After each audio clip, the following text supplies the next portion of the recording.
I gave her 30 years of sweat, but all she saw was a paycheck. They say loyalty is a two-way street, but I was driving on a dead end. I built her a kingdom, and she treated me like the hired help.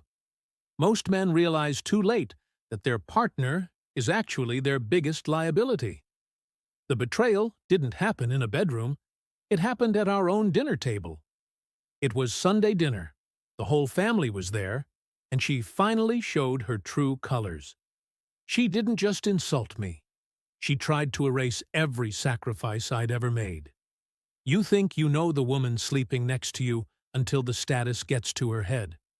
I realized that night I wasn't her husband. I was an ATM with a pulse.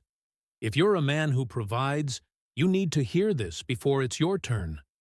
She wanted the high society lifestyle, but she wanted me to pay for it in silence. The room went dead quiet, and that's when her mask finally slipped. I saw the pity in my son's eyes and the cold disgust in hers. That was the moment I stopped being a provider and started being a ghost.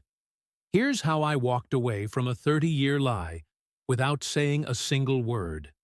My name is Mark. I spent my life as a site supervisor in North Carolina, hauling steel in 100-degree heat so Sarah could have the life she deserved.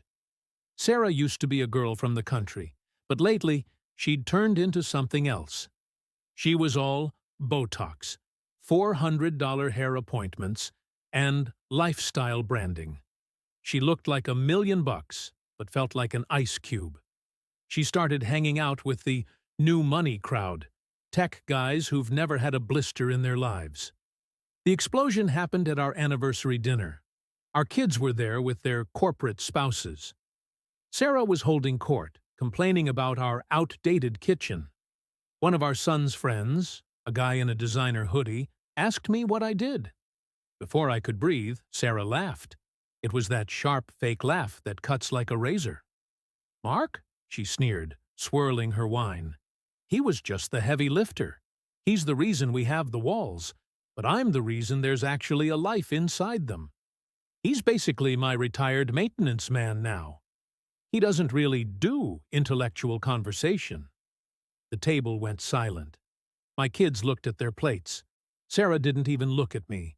She was too busy checking her Instagram likes. 30 years of 4 a.m. alarms, broken ribs, every cent put into her vision. I simply stood up, folded my napkin, and left the cash for my half of the meal on the table. I walked out into the cool night,